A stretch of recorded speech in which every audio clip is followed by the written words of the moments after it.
Okay, so let's get right to this. Right off the top, a swing to the left in the battleground state of Michigan. CBS News projects progressive candidate Abdul El-Sayed defeated four-term moderate Congresswoman Haley Stevens for the Democratic Senate nomination. That is a huge win for the progressive wing of the party ahead of November's midterms. El-Sayed says despite the contentious race, there is no greater time for party unity. Sometimes, intra-family squabbles are the biggest ones.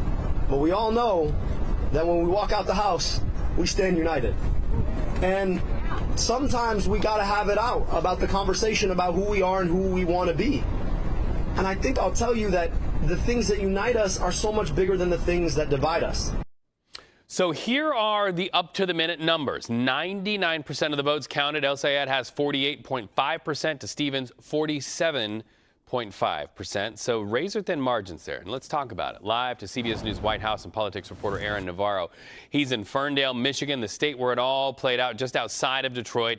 So take us through this tightly contested race and what it's been like in the last few hours. One big storyline that has been persistent throughout the ending weeks of this campaign is just the staggering tens of millions of dollars spent in outside spending on advertisements, with the majority of that going towards ads that either criticize El-Sayed or back up Congresswoman Haley Stevens.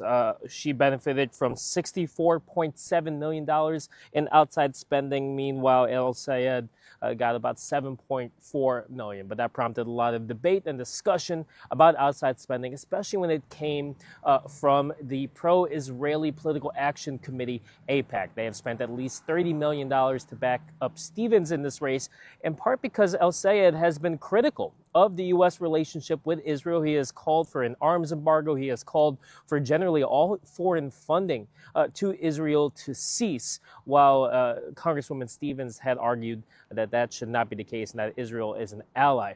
But just in terms of the last couple of hours, you saw El-Sayed at an event talk about unity. As you just heard in a clip from him, you saw a former Senate primary opponent of his before she decided to drop out, a state lawmaker, Mallory McMorrow, who was part of the introduction for El-Sayed at his event today.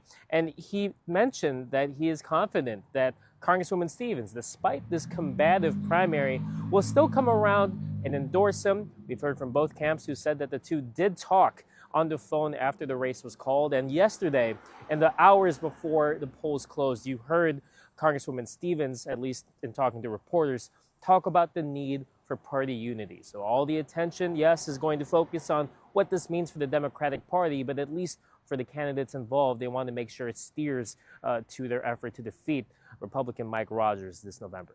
Well, and to your point, one of the fault line issues, of course, one of the biggest divisive issues for El-Sayed and Stevens is Israel. What is he saying about the need to appeal to Jewish voters going in to face his Republican opponent?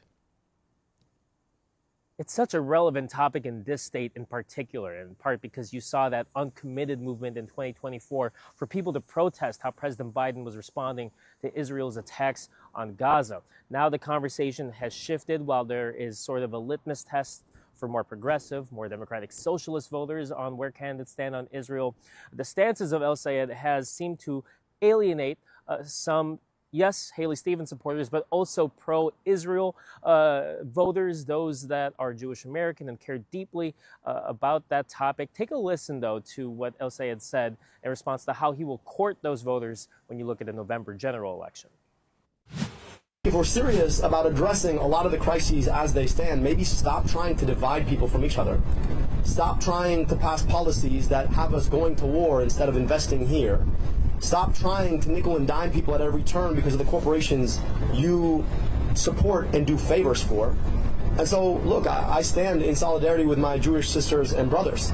And we can condemn anti-Semitism, and at the same time, we can be talking about how we bring people together.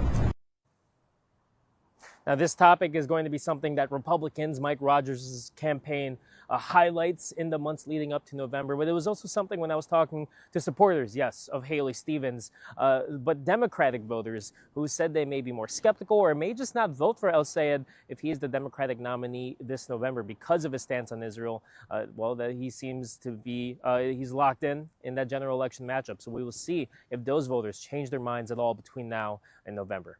And of course, there's the larger conversation about, does this represent perhaps the beginnings of a remake of the Democratic Party? Of course, we see New York Mayor Mamdani and others who are being a part of that conversation of maybe a little bit of a shift and a change in the ideals of the Democratic Party. What are you hearing there in Michigan?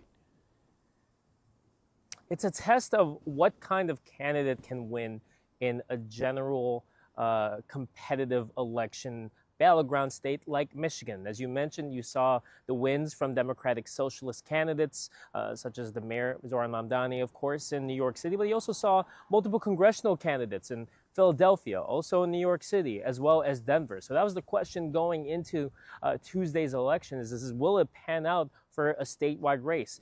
The answer is not a defiant yes, but it is a narrow victory for that movement. I got to talk, though, to someone who's seen as more of a moderate Democrat, Kentucky Governor Andy Beshear, who is the head of the Democratic Governors Association. He was in town near Detroit to campaign for the Democratic nominee for governor here in Michigan, Secretary of State Jocelyn Benson, and I got to get his take on what El-Sayed's race means and his win means in terms of the larger conversation about democratic socialism. Take a listen to what he told me. I think what you saw was a competitive primary where it wasn't necessarily a battle of proposals, but of energy and people looking for someone that's going to fight for them. The Democratic Party needs to be a big tent party where we have room for different policy proposals as long as we all embrace tolerance. We all oppose discrimination of any form, and we all agree that the American dream is where the party should be focused on making sure that people who are working hard and playing by the rules can get ahead. Now, one election that the governor of Kentucky is going to have to pay attention to as head of the DGA is this election next Tuesday in Wisconsin, the gubernatorial primary there for Democrats, where you have a Democratic Socialist candidate, Francesca Hong, who is the clear frontrunner, according to polls leading up to that election.